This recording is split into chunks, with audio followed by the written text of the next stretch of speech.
Now, if you have ever been frustrated with enrolling students only for them to leave within the first, 30, 60, 90 days, then this episode is definitely going to help you.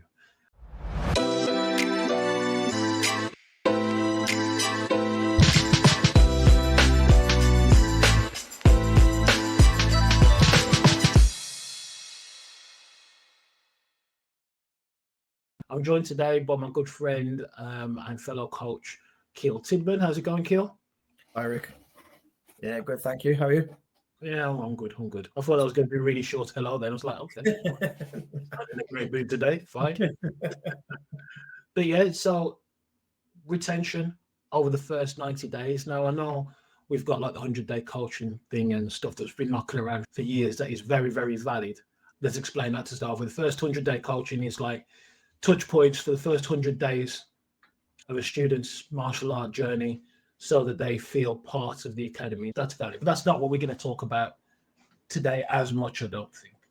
What's your experience of like students joining and then quitting within the first 90 days? Have you had it happen? Oh yeah, 100%. I think it's even more a factor like over the last 12 months. So we've had to really kind of, put some thought, behind it as well, because people are changing all the time. Kids are changing, so it's about evolving and adapting in the right way to make sure that we stop that from happening. Yeah, it's a frustration. It really is annoying. It really is annoying. But when you look at it, when I look at the students that's happened to in the past, or whenever it does happen every so often, where we've dropped the ball maybe, or when I'm talking to a school owner and then really dug deep into why it's happening on a regular basis, it's usually because of the following reasons. It could be because the student feels, and it's all about how the student feels, by the way, or the parent feels, right? That's the first thing. So they feel bored. Nobody likes to admit or own up to the fact that their martial art class might be boring for somebody. Another reason might be that the student feels, and the parents see it, feels unseen. Yeah. They're just turn into a number. And that you've got to be careful as your school grows bigger and bigger and bigger. That's what you've got to ensure doesn't happen, that people feel like they're just another number. Or it could be they feel like they don't feel like they've connected with anybody within the school. And that's not just the student, the kids. When we talk about kids' classes, we're talking about the parents haven't really connected with anybody. That could be for a number of reasons. It could be because the parents come in and the way that your business is laid out, your martial arts school is laid out, it doesn't really facilitate connection. It could be because the parent themselves is a little bit awkward, but we've done nothing in order to help them to connect with anybody. Or it could be that they have been allowed or empowered to drop off and do one. Yeah. You know what I mean? You know, those parents that try and drop the kid off and then go and sit in the car. So like, hold on a second. We've got a parent area here with refreshments, climate control, comfortable seating, and you're going to sit in your car. Yeah. There's a reason for that. So it's about how people feel. Definitely. Yeah. All of those are valid, and not setting the agenda like at the initial stage, the onboarding, I think is another one as well, where why people drop off early. But definitely the connection is the biggest thing. Don't be complacent enough to think that what you do on the mats is enough. No, it isn't. Well, it comes down to the complete onboarding process, doesn't it? If like you haven't got an onboarding process, like a solid onboarding process, I don't mean like an email automation. Oh yeah, when I speak to people and say, oh yeah, I've got an onboarding process, like, okay, talk me through it. It's like, oh yeah, they get an email on day 1, day 3, day 5, 7, 9, 11, and they get text messages as well. Yeah. It's like, okay then. Then I show the opening rating is on the emails is like 25%. Oh, this is the thing. Yeah. Not everybody wants to open emails and read them. You know what I mean? And even if they do read them, if it's not something that resonates with them now, then they're just going to switch off and not take it on board. Same with text messages. There's so many different like ways that we need to onboard people or we need to consider. But again, it's about how we make people feel. And I don't know about you, but I can't remember the last time I've read an email and a tear has just strolled down my face. No. It's hard to convey emotion via email. It's hard to convey emotion via text message, unless you're being dumped via text, which I've never had because I'm a stud. Anyway, so talking about connection, the way you connect with the right people is something I think we need to look at as an industry. So, for instance, when we do no marketing, we put our messaging out there. If you put out a message that you are creating, what can I think of? It's extreme. Okay, creating world champions from 6-year-olds. Yeah, enroll your 6-year-old, we'll create them a world champion in martial arts, which nobody does. I don't think anybody's stupid enough to do. But I'm just exaggerating the point. Then you have that dad's like, yeah, I want my 6-year-old to be a fighter. And then they enroll in your family martial arts center. And then you're doing character development. Kid learns their first kata. Maybe do some non-contact sparring. Got a massive head guard with the face mask on and body shields and everything. 50-ounce gloves and everything for safety. Then the kid breaks a board in their first 6 weeks. And the dad sat there like, this isn't what I've seen on the Ultimate Fighter. Like, there's a lack of, there's no link between the message and what you promised and what's actually being delivered. Yeah. You know what I mean? Massive lack of congruency there, Rick. Yeah, massive. So this is a thing. So it starts with your marketing. You're going to know your business. You need to know who your clientele is and who your clientele isn't, who you should work with and who you shouldn't work with.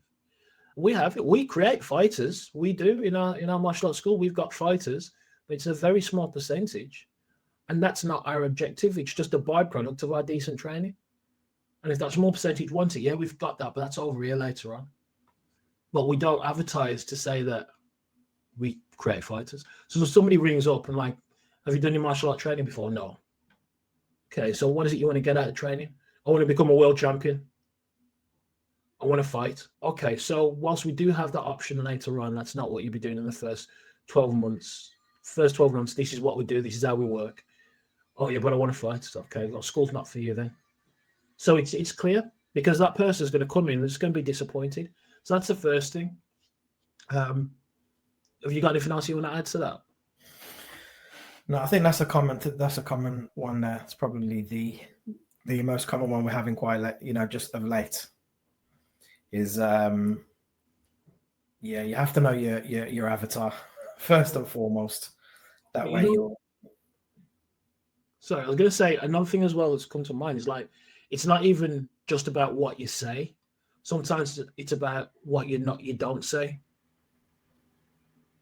So on your website and stuff, if you're not saying that you're a family martial arts center, but the arts that you teach could be, I can't think of the word I'm thinking of, could be perceived, that's it, could be perceived as like something else from somebody's perspective or experience, then again, that's not matching up to the expectations. So it's not always about what you say to what you don't say. It's about what you put out there on social media with your posts and absolutely everything. Even the uniform, I don't think people realize how much the uniform shouts and screams about who you are. You know how many kickboxing clubs are out there wearing tie shorts? Or not having a uniform. Yeah, or don't have a uniform. Yeah, like you're talking about self-discipline and professionalism and high standards and things like that. That again, that says a lot about your business. Yeah. So that's the first thing. And then the other thing is when somebody, so that's that first part. So you get imagine you get that right and then the right people join. What happens now? This is a thing. It's like, how do you stop them from cancelling? So it's setting up the expectations within the first 20 minutes of meeting the people, signing them up, or in the process of signing them up. You need to set up what we call the roadmap of what is going to happen, what's actually going to happen, what are the expectations, what to expect. Yeah, that's a big thing. Yeah, what to expect, not only from us as well, but as a parent, what to expect from your child. Yeah, I think that's a big thing. We can we can highlight everything that we're going to do, but not go into how the child may feel. It's a different experience for them if they're not used to doing any after school activities, and they're going to feel tired. They're going to need to get used to the level of training. If we haven't set that kind of expectation with the parents, I think that's another mistake that we can kind of fall into as well. Yeah. Equip the parents with everything they need to overcome the objection of the child. Oh, I'm tired. I don't want to go tonight. Set those expectations and how we deal with it and why it's important. Also, as well, that comes back to another thing as well. When you onboard them, when you sign them up, it's like sign them up knowing what their actual why is. What's their agenda? What is it they want to get out of it? Because nobody wants to like just train martial arts just for training martial arts. There's a reason they want to do it, either to learn the art or to get more confident or fitter or whatever. You can go as deep as you want with this, but yeah, know their why, and then because if they have a why, they're more likely to make sure their child turns up on a regular basis to achieve that why, because the result is more important than the excuse that night. That's a massive one. The next thing I'd say when it comes to improving retention over the first like 90 days or whatever it is to improve the communication and personal connection. We touched on this slightly. The thing is, how do we do that? How do you do it in your school? I think one of the things that we realized massively over COVID is the students that stayed with us, continued their memberships throughout, the ones that we'd maintained, like we'd had a really good personal connection with. So that was something that we kind of, took on board when we came back. I think it's the easiest time to do it. When we don't know something about somebody, it's the easiest time to ask the questions, you know what I mean? And make it personal, have that person-centered approach. Like you alluded to earlier, they are not just a number. Yeah, they're a valuable member of our community, and we can only build a community with people. So not just about getting to know the students, getting to know the parents as well. How they prefer to be communicated with. Is there a time that's that's good for them, so we can always set that time aside to have the detailed, the in-depth conversations, and just making sure that we're, again, it's just being personal. It's humanizing it. Yeah, it really is. I mean, that's probably key, isn't it? Making sure your instructors aren't just great instructors on the mats, but they actually care about the students enough to build those bonds by talking to the parents when they're walking past them, or ask questions and know something about them as well. Like we systemize it in our lesson plans. It's stuff that I've shared inside the Growth Network group. We systemize it for our instructors. So they purposely look for the people they haven't connected with for a long time. Yeah. And that's important. That's made a difference, So you've got people that normally wouldn't, they'd finish teaching their classes and then they just go, but now there's stuff they do simply because it's planned in. And it means that we can monitor. We know who hasn't been communicated with. So that's why we've improved our retention so much as well. So that's definitely something. It's like make sure all your team care and reach out and talk to people. I mean, I'll quite happily do. The other day I walked in and saw one of the dads that I don't really know him that well, but the classes were going on. I was just about to teach my class. I had about 15 minutes before the class I was teaching and black belt class started. He was sat down on his laptop. So I just went and sat opposite him and just had a chat. And that chat led into me finding out more about him. He's a business owner. Found out a lot more about him, and I offered some advice, which he found ridiculously valuable. Mm-hmm. Sorry, Karen. I was going to say, when he got home, he texted me saying, "No, thanks for that advice. It's really useful." And it's just like, so there's a connection there now. Yeah. There was a little bit of a connection, but the connection was based on his son training martial arts. Now there's a connection between me and him. Not in a weird way, but you know what I mean. Yeah, believe it or not, I think like over the last 18 months, if I look back, our biggest wow moments haven't been on the mats. Our biggest wow moments have been off the mats and the communication that we're having, whether it's something a parent has told us and then 3 weeks later we've remembered to ask them how it is, you know what I mean? And that's showing that you care massively, and it's creating those wow moments off the mats that help deepen relationships and help just, you know, retention. And it also helps when a student does want to quit. It's so much easier for that parents to come to us to let us know, and to have, because they want us to have a chat with the child, because they know that they haven't got the power or the what's the word I'm looking for, the know-how kind of thing, the know-how and the depth behind what happens when a child wants to quit. You know, they know that we come across it lots and have done over the years, so we know the right things to say. So parents, once we've had that deep connection with parents, will come to us to have those conversations, which are so much better than if they were to have the conversations. Well, that leads into like probably what we should put as the third point. I don't know what point we're on now, but we'll say it's number 3 anyway, because we've given lots. But yeah, show the value. You know what I mean? We need to show the value in who we are, be the professionals. We are the professionals in personal development and personal growth and everything, not just punching and kicking. So if we demonstrate that by communicating with the parents on a regular basis around everything outside of the martial arts as well, then we can give our advice and our understandings from the experience. And then, like Kiel said, that's where the magic happens. So yeah.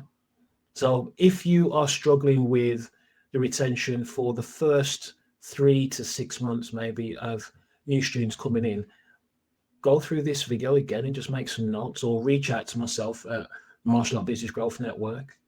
You can find me on Facebook, or you can head over to www.growthnetworkhub.io and enter details, and we'll be in touch. We'll send you some emails and stuff with tips like this and things that we talk about on all the podcasts, and to help you out. If you see either of us on socials, reach out and say hi. Kiel, thank you for the conversation today. It's been really helpful. Pleasure. And yeah, speak to you guys soon. Don't forget to like and subscribe.